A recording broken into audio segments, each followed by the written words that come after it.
Tonight, we begin with a political development that White House officials, congressional leadership, and budget analysts had feared, dismissed, and quietly prepared for. A defection that unfolded not over weeks of negotiation, but in 72 hours. 72 hours that brought the federal government to the brink of shutdown. 72 hours that exposed deepening fractures within the Republican caucus. 72 hours that forced Democrats to craft an alternative funding package with provisions the White House had resisted for months. What a group of Republican moderates did today crossed a line that Speaker Johnson had hoped would hold. And when that line broke, Democratic leadership did not hesitate. They responded with speed, with precision, and with a legislative counteroffer designed to exploit the very divisions now threatening to paralyze Washington. For 3 weeks now, there had been murmurs, not formal statements, not official caucus positions, just murmurs, that a faction of House Republicans was preparing something unprecedented. These Republicans have been frustrated, yes, but they have been strategic in their frustration. Their moves have followed a certain rhythm, a calculus, almost a choreography. But what set off alarm bells in the White House this Tuesday was that the rhythm went silent. Congressional whips who monitor vote counts know the indicators. The private member meetings in hideaway offices, the carefully worded statements to hometown newspapers, the sudden absence from leadership briefings, the sudden cancellation of fundraising appearances alongside party leadership. All of that went quiet.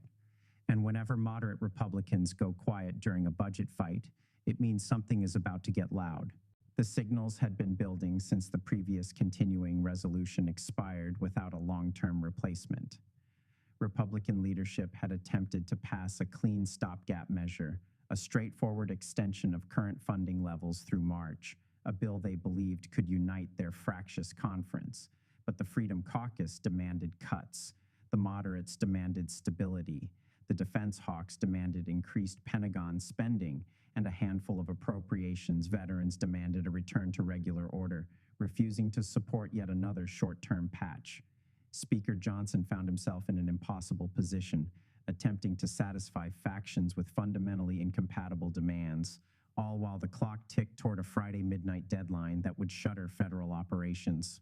Early Wednesday morning, congressional reporters detected what they described as coordinated movement among 12 House Republicans, including vote commitments that had not been publicly declared in over 6 years of continuing resolution battles. These are the kinds of defections that Republican leadership only faces when they are confronting something very specific, a complete loss of whip control, an ideological rebellion that transcends normal deal-making, or a genuine crisis of confidence in the speaker's ability to govern. Political observers didn't know which category this fell into, or whether it fell into all three at once. But what they did know was that Republican unity was fracturing in real time, and when a governing majority fragments without explanation, even by 12 votes in a narrow House, the opposition party pays attention. The 12 Republicans, representing districts from Pennsylvania to California, from competitive suburban seats to traditionally safe conservative strongholds, had communicated through back channels that they would not support Speaker Johnson's proposed continuing resolution, not because of the policy details, not because of pressure from constituents, but because they had lost faith in the entire process of governing by crisis, of lurching from deadline to deadline, of abdicating Congress's constitutional responsibility to actually pass appropriations bills. Their defection wasn't theatrical. It wasn't designed for media attention. It was simply final. The statement issued by Democratic leadership tonight was not normal. It was not routine. It was not symbolic. It was urgent. Sources close to leadership after emergency strategy sessions described the Republican defection as substantive enough to kill Johnson's bill outright, broad enough to represent multiple factions within the GOP conference, and perhaps most importantly, durable enough that no amount of last-minute horse trading would change the vote count. But political leverage only works if the target hesitates. Democrats did not. In fact, their response today was among the most aggressive legislative maneuvers we've seen in modern budget standoffs. Here's what we know. Within 6 hours of confirmation that Republican defectors were immovable, Democratic leadership convened Appropriations Committee Democrats, Budget Committee chairs, and key caucus moderates to draft a counterproposal. These weren't the usual minority party messaging bills. These were fully scored, CBO-vetted appropriations measures, legislative packages that Democrats only deploy when they are preparing to actually govern, not simply oppose. Minority Leader Hakeem Jeffries emerged from a closed-door session with a document exceeding 200 pages, a comprehensive continuing resolution through September that included Democratic priorities Republicans had blocked for 18 months. Tonight, congressional sources confirmed that Democrats incorporated provisions on 3 major policy fronts, including expanded child care funding that had recently been stripped from previous negotiations for what analysts believe was pure partisan positioning. Democrats moved before Republicans could regroup. They hit child care and early education funding with a $12 billion increase. They hit climate resilience programs with restoration of cuts made in the previous fiscal year. They hit healthcare access provisions that were likely preparing to expand Medicaid coverage in non-expansion states through federal workarounds. In other words, Democrats targeted the structural vulnerabilities in Republican messaging, the policy gaps that would have made Johnson's bill operational for his own conference, but politically toxic for vulnerable Democrats to support. This is what made the White House's initial resistance so urgent. The Democratic counteroffer wasn't just symbolic, it was actionable. It represented the kind of move that could actually pass the House if enough Republicans broke ranks and joined with the Democratic minority, and Democratic leadership, understanding that fully, responded with force, not recklessly, not impulsively, but strategically. They didn't propose a messaging amendment destined to fail. They didn't schedule symbolic votes on progressive wish list items. They hit the policy areas where Republican defectors had expressed genuine concern. They hit the funding levels that appropriations experts from both parties had privately acknowledged were necessary. And here's where the story becomes even more consequential. Congressional analysts now believe that the Republican defection was designed to test the durability of Speaker Johnson's leadership after weeks of humiliating concessions to the Freedom Caucus. The moderates wanted to see whether Johnson would cave to the hardliners yet again, but instead the opposite happened. Johnson didn't capitulate to Freedom Caucus demands for deeper cuts. He attempted a strategic pivot that was so abrupt, so poorly coordinated, that even his own deputy whips were caught off guard. You don't lose 12 votes from your own conference easily. But today, Johnson did. Congressional veterans speaking with reporters under anonymity described the Republican fracture as cyclical collapse, a way to force leadership into either accepting moderate demands or facing the kind of rebellion that ended Kevin McCarthy's speakership. But Democrats proved today that they remain both opportunistic and disciplined. Their legislative package was not only comprehensive, it was targeted so precisely that it addressed concerns raised by at least 7 of the 12 Republican defectors in recent town halls and local media interviews. That level of attention matters because it shows Democrats have been monitoring Republican vulnerabilities for weeks. It shows that Democratic leadership is not simply reacting to events, they are shaping them. The Democratic proposal included funding mechanisms that moderate Republicans had publicly supported in previous sessions. It incorporated compromise language on border security that avoided the partisan theatrics of immigration debates while actually funding proven border management programs. It restored agricultural subsidies that rural Republicans had quietly mourned losing in previous budget cuts. As reports continued coming in throughout the afternoon, we learned more about the scale of the Democratic counter-proposal, House appropriations. Democrats carried out a comprehensive revenue analysis, forcing Budget Committee Republicans to acknowledge that the proposal was fully offset without new broad-based taxation. Senate Democratic leadership targeted messaging campaigns in districts represented by the Republican defectors that had been identified in the last 72 hours as persuadable. Progressive caucus members operating through social media and grassroots networks reportedly suspended criticism of the compromise provisions used by Democratic leadership to build a viable coalition. This wasn't just an alternative continuing resolution. This wasn't just a political counterpunch. This was legislative jujitsu. This was governance opportunism, and governance opportunism is the one thing Republican leadership has struggled to counter since losing unified control of Congress. For every messaging victory they have claimed, Democrats have countered with something that exposes the policy vacuum behind the rhetoric. The Democratic package didn't merely extend current funding, it restructured certain discretionary spending categories to provide agencies with greater flexibility, addressing a concern that government efficiency advocates from both parties had raised.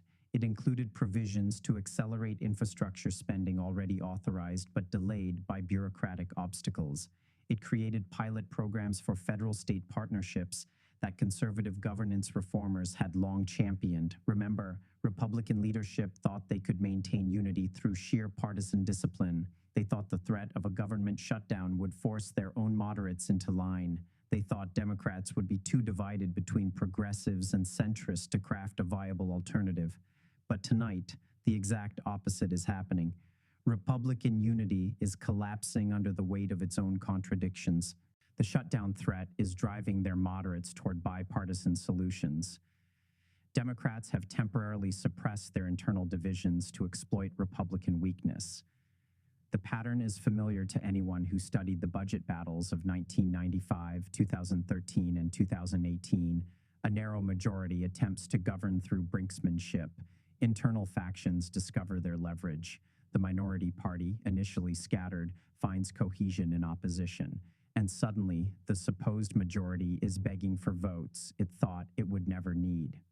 What makes this moment so volatile and so consequential is that Speaker Johnson's current crisis happened at a time when he is under extraordinary pressure from multiple directions. The Freedom Caucus wants deeper spending cuts and riders defunding federal agencies they oppose. Defense hawks want increased Pentagon appropriations that blow through the discretionary spending caps. Moderate Republicans want stability and an end to governing by crisis that makes them vulnerable in competitive districts. Fiscal conservatives want a credible path toward long-term budget sustainability that neither leadership nor the hardliners are offering. Johnson is balancing these demands while facing a razor-thin majority that gives any faction veto power. And when leaders in that position make sudden moves, they're not doing it from strength. They're doing it from pressure. They're doing it from vulnerability. The politics are brutal and obvious. Johnson needs to keep his speakership. That requires maintaining confidence among the members who elected him. But those members have incompatible demands. Satisfying one faction alienates another.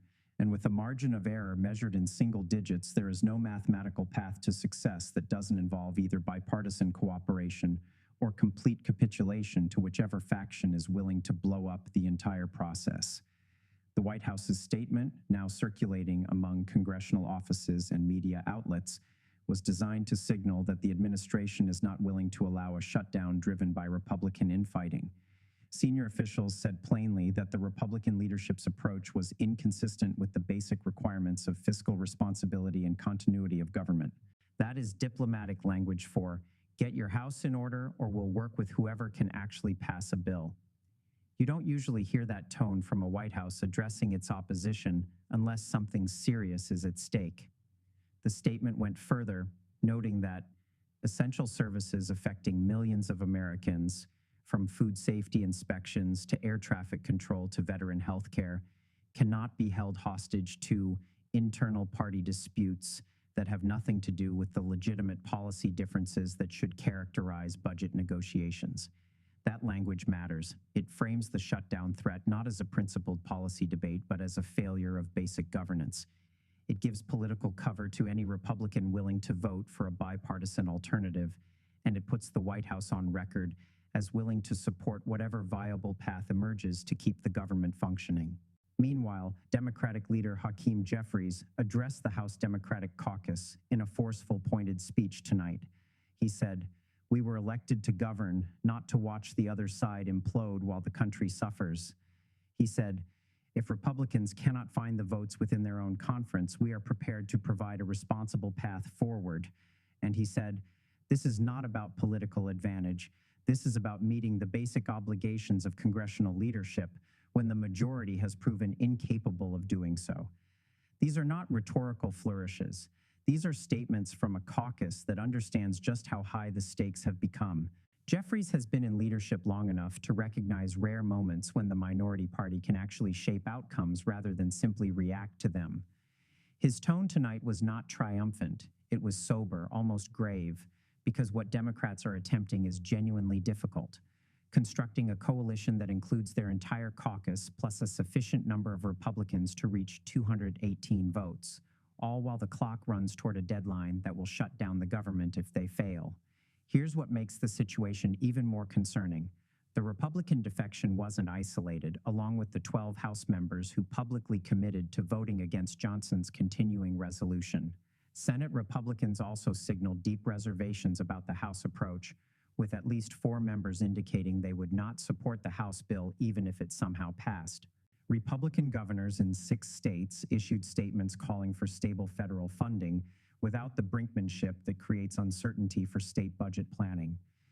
Conservative policy organizations that typically provide intellectual backing for Republican positions increased public criticism targeting the dysfunction rather than defending the party's position. All of this happened within the same 96-hour period. When a political party experiences defections across multiple institutions at once, it means something larger is underway. The fracture isn't limited to a handful of disgruntled House members. It reflects a deeper crisis within the Republican coalition, a growing sense among the governing wing of the party that the performative politics of shutdown threats and last-minute brinkmanship have become actively destructive to both policy and political outcomes. Political analysts are now considering several possibilities. One is that Johnson will attempt to negotiate a modified version of his original bill that brings back the defectors through targeted concessions. Another is that Republican leadership is attempting to run out the clock, gambling that as the deadline approaches, enough Democrats will panic and support whatever vehicle prevents a shutdown. A third possibility, the one worrying officials the most, is that Johnson has genuinely lost control of his conference and cannot pass any funding bill without Democratic votes, fundamentally altering the power dynamics for the remainder of the congressional session. But today, Democrats took that card off the table. They didn't wait for Republicans to sort out their internal divisions. They didn't hope for a bipartisan grand bargain that Johnson might still construct. They didn't position themselves as passive observers waiting to vote yes or no on whatever Republicans produced. They drafted their own legislation and dared Republicans to either pass their own bill or join Democrats in passing something that can actually become law. The strategic brilliance is that Democrats have shifted from defense to offense without overreaching. They're not demanding progressive priorities that would alienate moderate Republicans. They're offering a fundamentally centrist continuing resolution that happens to include provisions Democrats favor, but that don't represent deal breakers for Republicans more concerned with keeping the government open than with partisan positioning. What we're watching now is a test of legislative will. Republican leadership wants to see whether they can reassert control over their fractious conference. Democratic leadership wants to show they can govern even from the minority when the majority fails. The White House wants to prevent a shutdown that would disrupt services and economic stability. And the American public wants to see whether their elected representatives can perform the basic function of funding the government without creating a crisis every few months. The next 72 hours will reveal which of these objectives prevails. The vote counts are being updated hourly as whips from both parties work phones, hold meetings, and make the kinds of commitments that will define legislative relationships for months to come. Tonight, we've heard from congressional aides who are now monitoring floor activity and whip counts in real time. They say at least 3 of the 12 Republican defectors have been approached by Democratic leadership about supporting the Democratic alternative. They say Republican leadership has scheduled an emergency conference meeting for tomorrow morning in a last-ditch effort to find a path forward.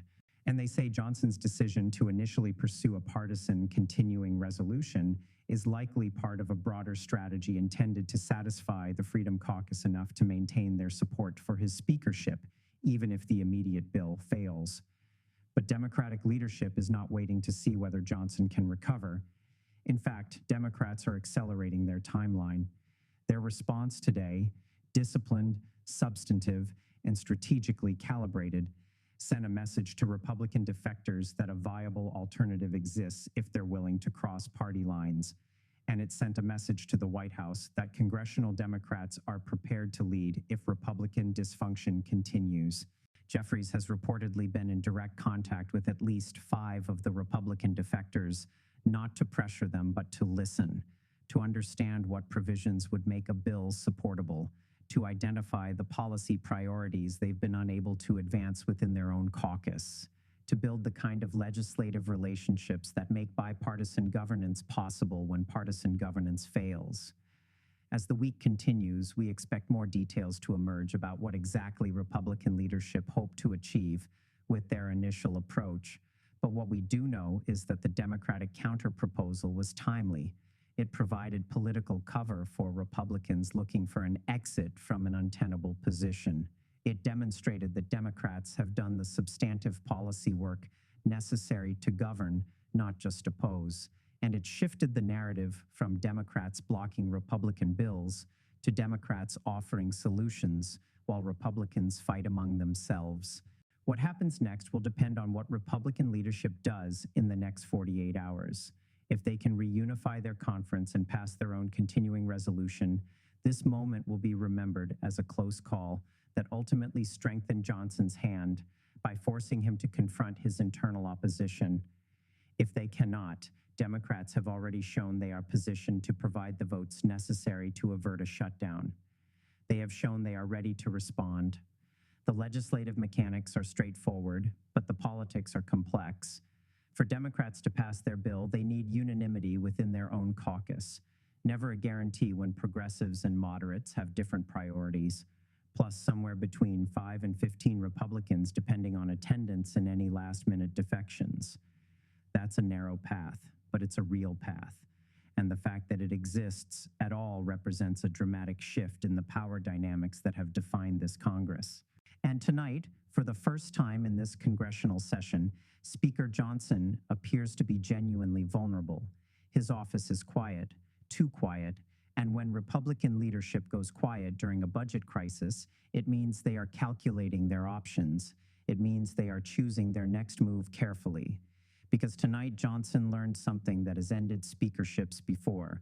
A narrow majority is not actually a majority if you cannot hold your own members.